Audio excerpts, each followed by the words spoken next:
Rebonjour. Bonjour. Je t'ai pas entendu. Je dis bonjour. Oui, je disais. Alors finalement, si l'homme il en est où il en est, c'est qu'il a oublié Dieu, tu vois, parce que s'il avait à chaque pas, à chaque moment de sa vie, eu Dieu à l'esprit ou dans le cœur, tu vois, on n'en serait peut-être pas là, tu vois. Oh ben, peut-être, c'est-à-dire où on n'en serait pas surtout que dans ce désarroi. Parce que qu'il y ait des modifications dans la manifestation, elles sont inévitables, puisque chaque possibilité de manifestation doit se manifester. Donc, qui est manifestable va se manifester. Donc, c'est normal qu'il y ait un changement de décor dans les faits. C'est tout à fait normal. Simplement, l'homme n'est pas obligé pour autant de perdre de nouveau ce qu'on appelle toujours la boussole. Voilà.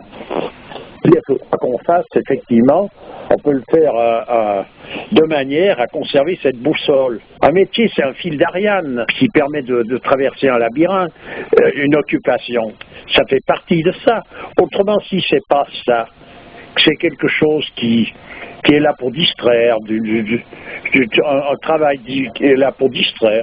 On se distrait de je sais pas quoi en travaillant, on se distrait du travail en regardant la téloche, mais c'est pas comme ça qu'on vit. C'est pas des vies, ça. Ouais. J'entends, c'est misérable en soi. Voilà. C'est ça la misère, la vraie misère humaine, elle est là. Et tu vois, on peut mettre cette dimension dans toute chose. Moi, je l'ai remarqué, toi, je fais trêve de plongée, je fais de la rando. Et je me suis aperçue, tu vois, quand tu dois grimper, tu vois, il y a des centaines de mètres de dénivelé, tu vois, c'est pas évident au niveau de la gestion du souffle et tout ça, tu vois, t'as du mal, surtout dans nos vies, tu vois, on n'est pas habitué à marcher, d'un coup, tu te retrouves à devoir grimper à 1000 mètres, tu vois, en haut de la cime, c'est pas évident. Bon. Eh bien, écoute, si tu te mets pas dans une disposition particulière, tu vas essayer de calquer chaque mouvement de ta respiration, c'est-à-dire inspiration, expiration sur chaque pas. J'ai remarqué une chose, c'est que si tu calques chaque mouvement sur justement cette profession de foi, hein, qui peut être pour les musulmans, il n'y a pas de Dieu sinon Dieu, et Mohamed est son prophète, et ça peut être d'autres professions de foi. Hein. Et j'ai remarqué que ça décuplait l'effort en fait. C'est-à-dire que tu as un accompagnement possible dans toute chose que tu fais. Tu vois, il suffit juste de te connecter avec cet essentiel-là, avec ce principe supérieur. Et là, tu vois que tu es guidé, porté, et les choses se passent différemment. Oui, ça se passe différemment. C'est pas que l'effort continue pas d'exister. C'est rien de tout ça, mais c'est que tu vis quelque chose. Tandis qu'autrement, tu fonctionnes dans une histoire. C'est pas pareil. Tout à fait. Tu vois, je me souviens de ces dames très âgées qui grimpaient sur la montagne de la lumière, tu vois, en Arabie Saoudite, la montagne où le prophète Mohamed a reçu la première sourate du Coran, tu vois, par l'ange Gabriel. Donc, il y a une caverne où il allait se réfugier, faire des jeûnes, etc., tu vois, tout au long de sa vie. Et ces femmes, d'un certain âge, tu les vois grimper jusqu'en haut. Tu te dis, mais d'où elles tirent leur énergie, tu vois? C'est la foi. La foi leur donne la force. Oui, bah de toute façon, c'est comme ça. Quand on dit que la foi déplace les montagnes, c'est pas uniquement une métaphore. C'est bien évident, ça. C'est quoi alors cette foi?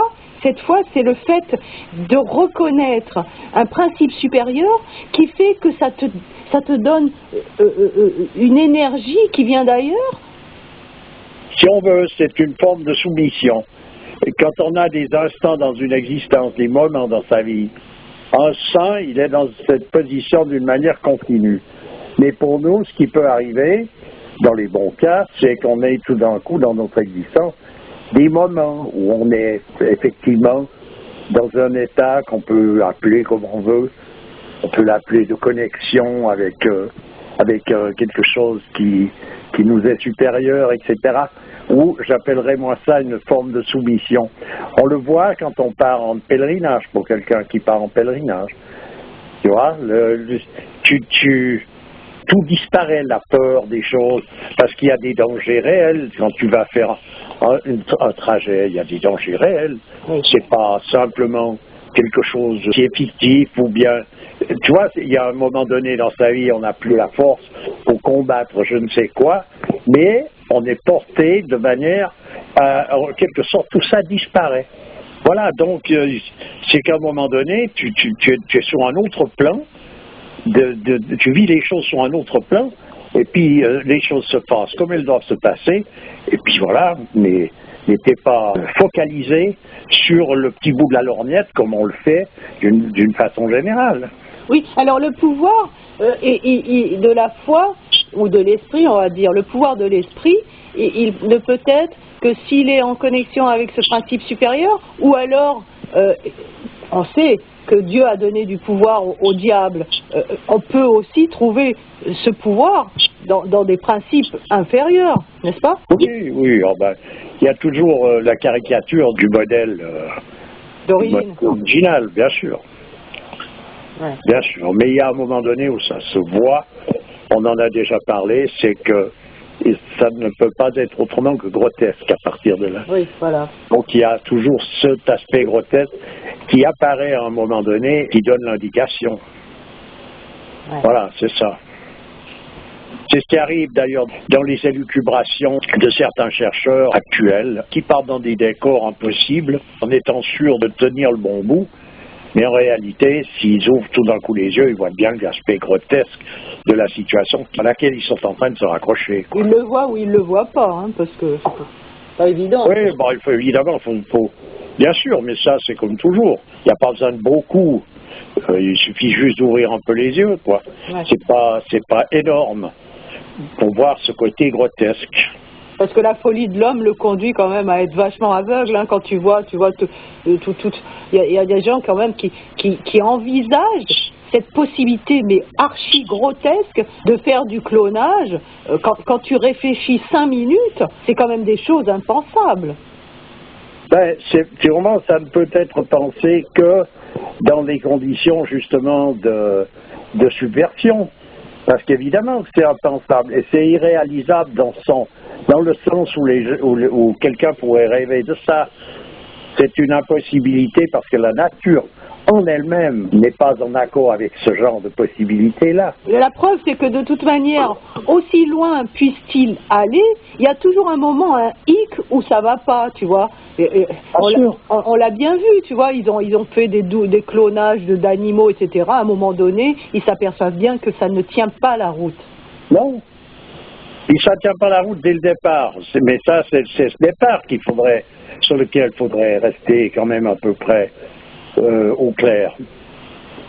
À un moment donné, c'est pour ça que la science moderne, au lieu de se préoccuper des principes qui régissent l'ensemble des choses manifestées, il s'occupe d'en fait en lui-même et il pénètre là-dedans. Tu vois, c'est une façon d'aller qui fait que c'est de l'opportunisme continu. Oui, voilà. Dans la recherche de quelque chose, ça pas quoi. Puis quand ils ont trouvé je ne sais pas quoi, il faut qu'ils aillent voir s'ils ne peuvent pas encore avoir quelque chose dont ils ne savent pas quoi exactement. Mais c'est une maladie. Oui, en fait, tout est fait à l'aveuglette, quoi. Alors qu'en réalité, ce qui se produit, la nature a des règles qui, elles, sont immuables, elles sont inhérentes à cette nature, et tu ne peux pas tergiverser avec. Tu peux tourner autour du pot, tu peux créer des problèmes, il n'y a qu'à voir les OGM, tu peux faire un tas de trucs comme ça, mais à un moment donné, tu crées un déséquilibre, et ce déséquilibre, il va falloir l'assumer. C'est tout. Ouais. Ça ne peut pas être autrement. À quoi bon chercher à faire autrement que ce qui est? Si je veux dire, à un moment donné, c'est loufoque. Le problème, c'est que cette succession de déséquilibres constants, tu vois, et sans fin, a entraîné un déséquilibre tellement grand qu'on ne peut même pas retourner en arrière. Ah ben non, c'est de toute façon pas possible de retourner en arrière. Et si on veut survivre là-dedans, on se doit de devenir équilibriste, comme tu l'avais dit une fois. Voilà, puis c'est dans les bons cas qu'on y arrive, hein. Parce que je vais te dire, c'est pas si évident que ça. Parce qu'il y a un changement continu. Parce que malgré tout, indépendamment de la volonté humaine et de tous ces fantasmes, il y a une continuité dans le changement. Le changement, dans la manifestation, il se fait à chaque souffle, à chaque mouvement respiratoire. Ce qui veut dire que ce changement est là, présent d'une manière continue. Ce qui veut dire que on ne peut pas savoir de quoi sera fait demain, tout simplement parce que c'est pas parce que l'on sait ce qui a été fait aujourd'hui ou hier, ça nous donne des indications qui, comme on l'avait déjà dit, c'est la lanterne accrochée dans le dos, elle éclaire le chemin déjà parcouru, mais elle nous dit rien pour la suite, dans le sens que ce qu'elle nous en dit, c'est pas suffisant pour pouvoir assumer cette suite. Il y aura de toute façon quelque chose qui ne sera pas prévu dans ce que l'on aura pu prévoir par rapport à ce que l'on a déjà vécu. Finalement, on est des déséquilibrés équilibristes. Ah ben, si on est équilibriste, c'est qu'on a déjà gagné pas mal. C'est ça, de ne pas perdre la boussole. Je te dis, on a parlé et on prend des références chez des personnages équilibrés. On a ça comme flambeau pour nous montrer le chemin. Pour nous éclairer le chemin. Oui, ben, il nous montre le chemin. C'est difficile actuellement d'imaginer ce que ça peut représenter des personnages de cet ordre, de manière à bien, on voit la grandeur, on voit la beauté de tout ça, on voit bel et bien l'évidence de tout ça, mais pour le vivre, c'est une gymnastique continue. Ouais. Voilà, donc c'est un équilibrisme. Tu n'as pas une position acquise sur laquelle tu n'as plus besoin du souci, ça y est. C'est-à-dire, dès que tu penches d'un côté, il faut vite redresser de l'autre. C'est le syndrome du passager du motard, tu vois. Oui, mais de toute manière. Et là, il y a une multitude de choses qui viennent déséquilibrer. C'est ce changement continu qu'il y a dans les modalités, ce changement qu'il y a en nous, qui se produit. Il y a une multitude de choses qui fait qu'à un moment donné, pour rester axé sur cette boussole, c'est un travail à plein temps. Et ce travail à plein temps effectué, ça donne l'équilibrisme. Ouais. En fait, on ne peut pas aller plus loin que cet état-là, d'équilibrisme. Regarde quelqu'un qui est sur un câble en train dans les cirques, on voit un personnage sur un câble qui se promène en vélo ou à pied, etc. Tu vois bien qu'il peut pas tout d'un coup passer à autre chose. Il est dans son histoire et il faut qu'il s'y tienne. Et ça a l'air tout simple, son truc. Mais s'il se loupe une fraction de seconde, il est loin. Oui. On est bien d'accord. Donc, mais à voir comme ça, tout est simple. Mais dans la réalité, c'est du plein temps. Et quand il a fini son numéro, il continue son numéro. Oui. Il ne s'arrête pas comme ça, son numéro. Tu comprends? À l'entracte, il est toujours dans le numéro. Là, après, il est encore dans le numéro et il y est tout le temps dans le numéro. Parce que s'il n'y est pas tout le temps, eh ben, un coup, il arrive sur scène et il est par terre. En fait, c'est une concentration en continu. Voilà, c'est ça. Ouais. Donc, quoi qu'on fasse. Il ne faut pas décrocher. Voilà, alors faut arriver à ça, il faut chercher toujours cette possibilité. Et c'est ce qui est offert à notre époque pénible. Ce qui est offert, c'est justement cette répétition du nom divin, qui est simple dans le sens qu'elle ne demande pas des recherches, c'est pas un casse-tête. Bon, voilà, on répète une profession de foi, on fait le dicre. Oui, tout à fait. Mais cet état continu dans lequel on doit être n'est pas évident quand on sait qu'on est la proie de l'oubli et de tout un tas d'influences qui sont là pour nous distraire, tu vois. Oui, ben de toute façon, il y a une distraction continue qui est là. Ouais. Mais à un moment donné, tu regardes, par exemple, quand tu conduis une voiture, il y en a une multitude de choses qui passent. Mais tu es concentré sur ta route.